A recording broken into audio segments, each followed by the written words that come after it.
Hey, Kinetica. Hmm? Did you know sharks don't have a cock? What?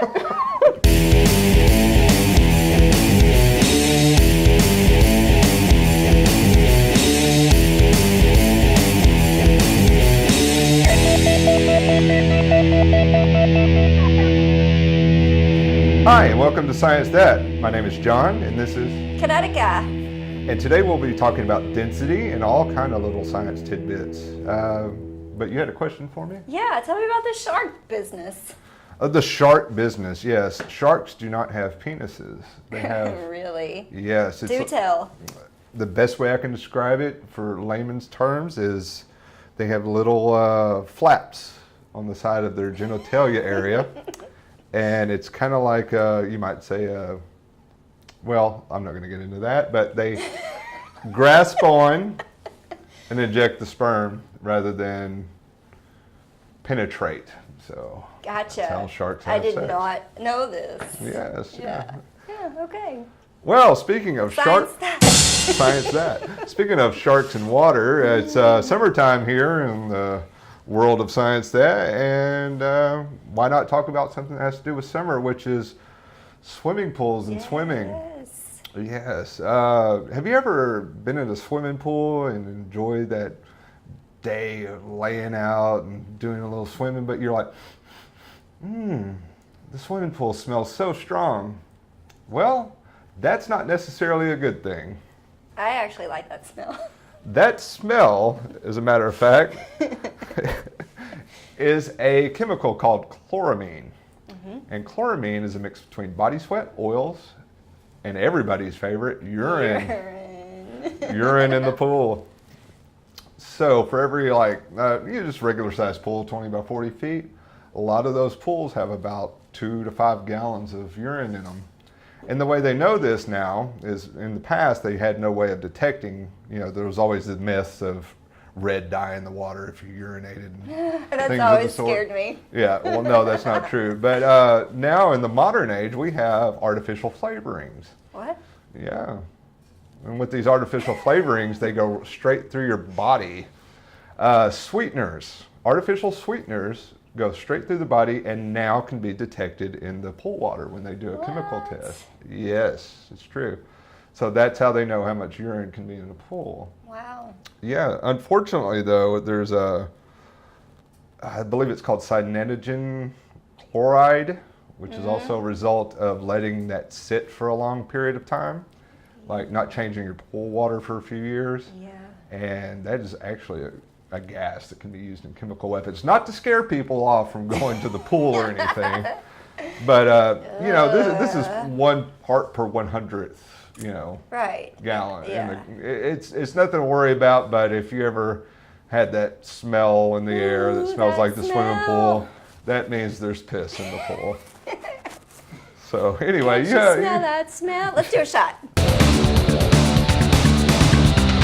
Oh, is it time for a shot? Yes. By the way, on Science That, we do shots on the show. Give it a little oomph. We get drunk and try to talk about science. That's right, we do. Cheers. Over the lips, through the gums. Look out, liver.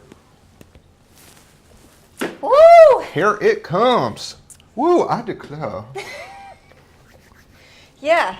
So. Yes. So Kinetica, you have a story about density, she says. Not really a story.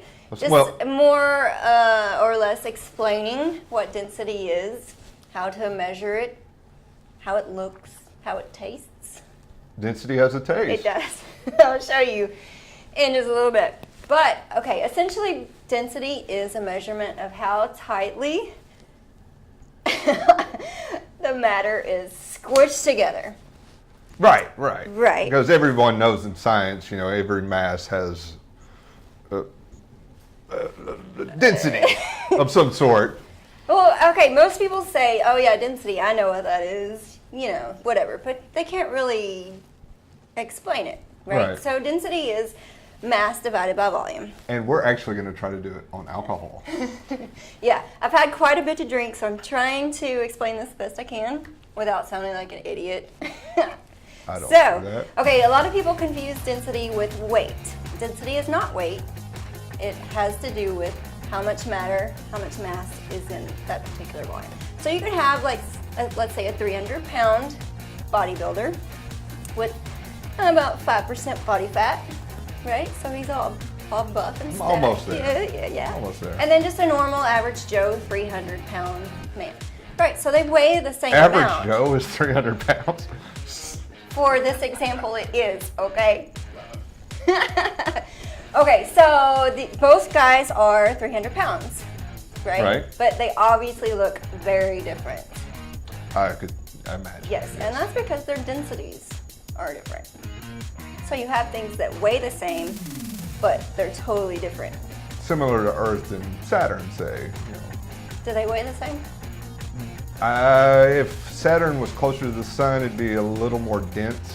So all the gases, the frozen gases, you would took condense all of that down. into And it account. probably, I'm not sure. People are going to kill me on this one. You know, probably in the We're gonna have to fact check. comment section. But if it was condensed down as it was closer to the sun, it probably wouldn't be too much further than the weight of the Earth. But Okay. check that on me. We'll check. Yeah, on we need that. some fact checks. Drunk fact checks. Drunk fact checks. Yes. Okay, so Archimedes is the one who discovered the principle of density. And as it was, the king had a crown and he wanted he wanted to determine if it was solid gold or if it had silver in it. So Archimedes was sort of a So chemist of sorts, the or king was alchemist like, at hey, the time. hey, figure this out for me. Right. Yeah? And so he was like, how am I gonna figure this out? I don't know how to do this shit. Like, this is all new. Yeah? That's exactly his words, too. So he went to the baths and they were like completely full, right? So as he gets in, his body mass makes the water overflow. And he's like, Eureka! And that's how he discovered the whole density, blah, blah, blah. I mean, the story is more, if you Google it, you can hear the whole story. Did they do a balance of that, like a study with women and men, you know, because if a man got in, you know, you'd have a little more. No, I'm pretty sure he did a comparison of like gold versus silver weight once he, you know, submersed it in water and blah, blah, blah. Right. But yeah, like I said, I've had a lot to drink, so I'm not going to try to explain it further than that. Well, this is a show for children and young adults and possibly people that don't know about science. This is not for children. Children can watch it if they have liberal parents. Woo! Oh my goodness. Okay, so we're going to do an experiment. We're going to try to do an experiment. I've never actually done it before. Let's do it. So let's see how it goes. I'm all for it. So you said we're going to have a little experiment, huh? Yes, it's Man, the way you caress those bottles. Just keep going. You're drunk, remember? yes. So, we have an experiment on density. On density, I am all ears. Yes. Especially when we have a little alcohol involved. We here. have a lot of alcohol. Whew.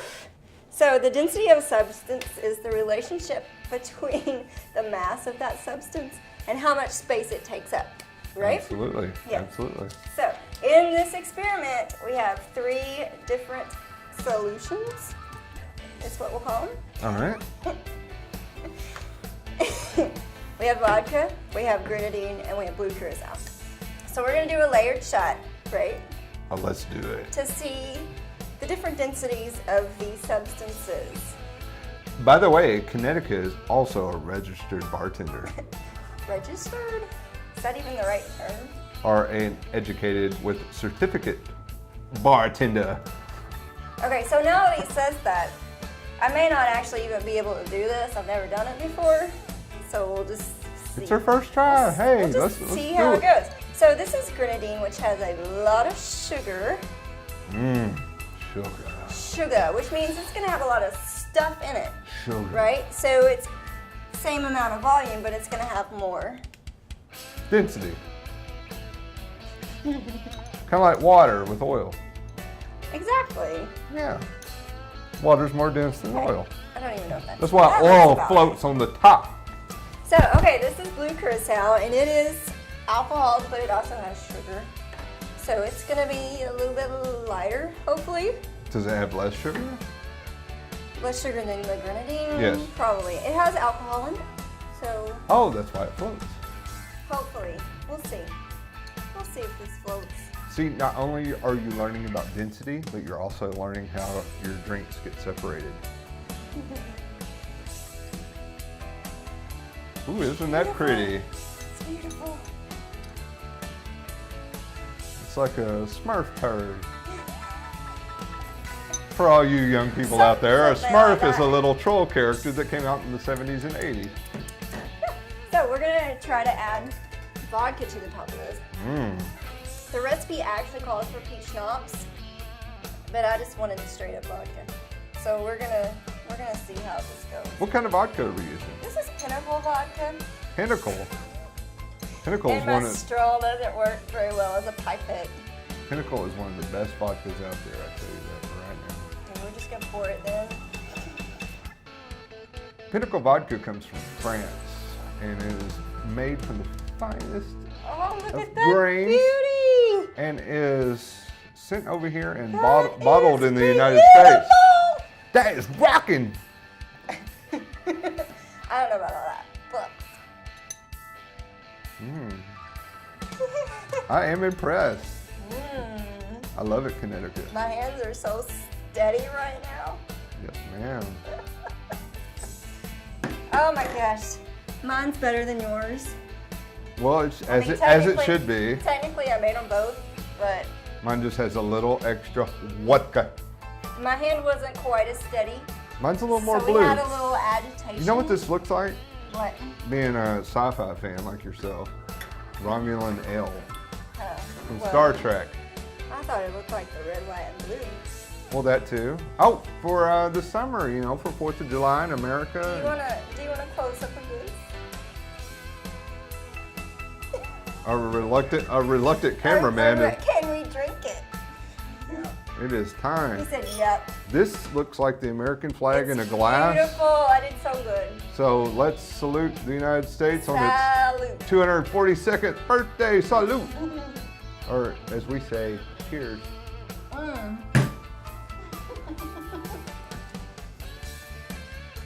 Woo! I think I missed a little. Good stuff. Woo! Hey, Johnny, Yes, ma'am. do you want me to tell a sodium joke or no? I'm up for sodium jokes. I've never heard a You sodium didn't joke. get it. I did not. Sodium is in a. No. I heard a joke today. So Actually, it much wasn't for a jokes. it wasn't a joke. It was a little meme I saw on the internet, and perhaps someone didn't see it. So for all those who didn't see it, Oh, it's a good one. oh, it is. It is. Excuse me If- while I clean up our mess. If you own a Tesla car and it gets stolen, does it become an Edison? I don't see how anyone thinks this sounds like a A duck. Okay. I've never heard a duck that sounds like that.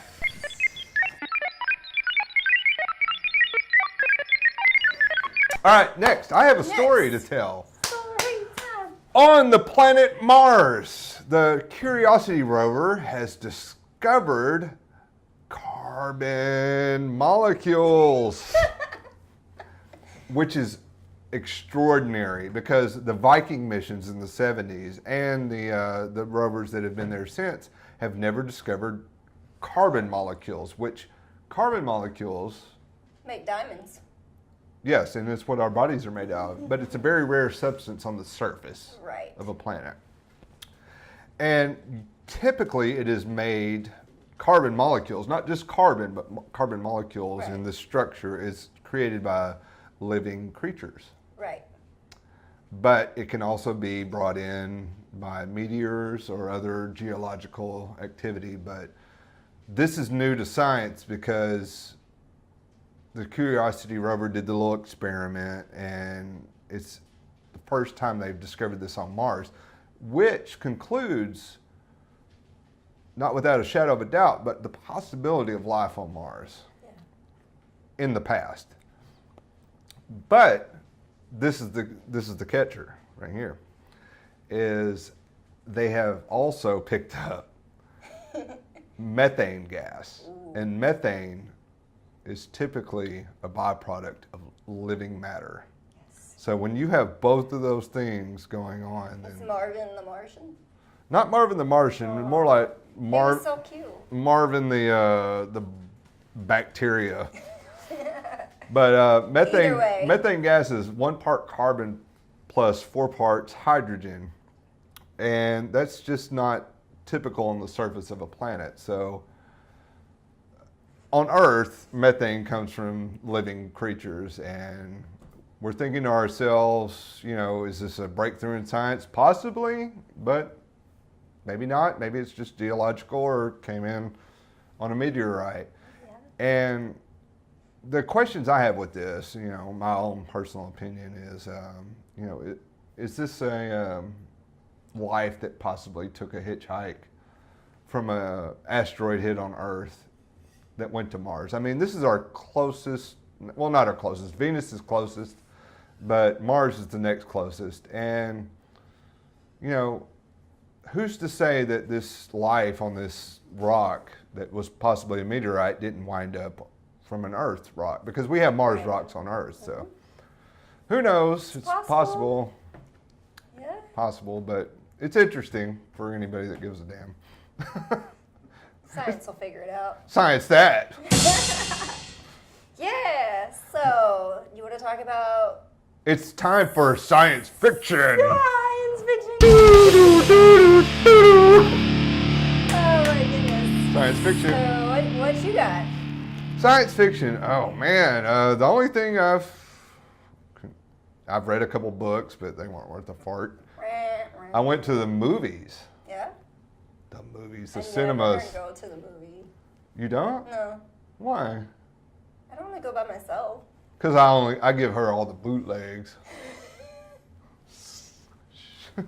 I saw Jurassic Park, or not Jurassic Park, Jurassic World, Fallen Kingdom. Fallen Kingdom. Yeah, which has Chris Pratt and Bryce Howard. Which I don't know people that know this. The redhead girl on the Jurassic World movies is Ron Howard's daughter. Mm-hmm. The redheaded,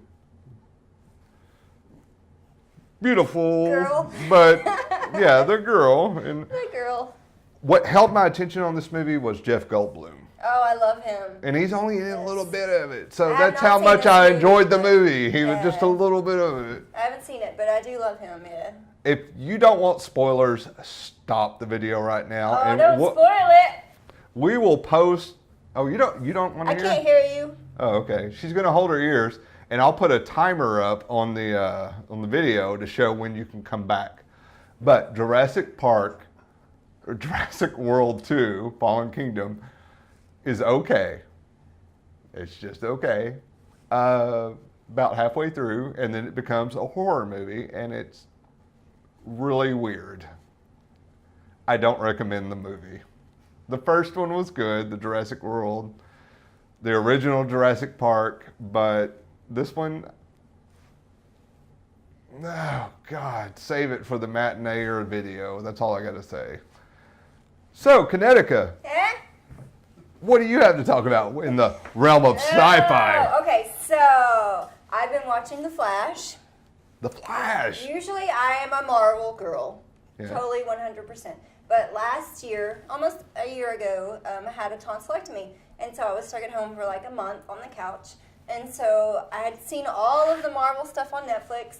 Didn't have anywhere else to go. So I went to The Flash, which is DC. And I fell in love. And Barry Allen is the Flash. So how it goes is they had a particle accelerator. And it explodes when they turn it on. Particle accelerators are to try to find the origins of the universe. The Big Bang. Yeah, the Big blah, blah, Bang. blah. Yeah. So it explodes. Barry Allen gets struck by lightning and is in a coma for, I think it's like 9 months or so. So he wakes up from this coma, has these super speed powers, Right. and becomes a superhero, right? So he's in Star Labs. It's his, like, Flash team, right? Right. The team of heroes. And so that consists of people like Caitlin Snow, Harrison Wells, and my favorite, Cisco Ramon. I need to look into this. He's so cute. He's a little physicist. With I will take with your these word for that. Beautiful long hair, and he wears these cute little T-shirts and leather pants. Because he also is a superhero. He is Vibe, so he can like touch things and get visions, and he can create breaches and like jump to different times. Right. Yeah. So Cisco Ramon. He's a little too young for me, but Cisco. Well, since we're on superheroes, we want to bang. I didn't say that. I just said he was cute. Okay, cute. Wonder Woman's also a good one to watch. Yeah, she's. Oh, Wonder Woman. With that being said, talking about our favorite superheroes are the ones that we'd like to. I didn't say that.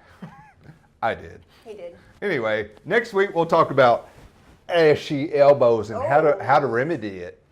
Wow, I'm gonna talk about spit. Oh my goodness. Anyway, until next time. Science that, bitches. Woo!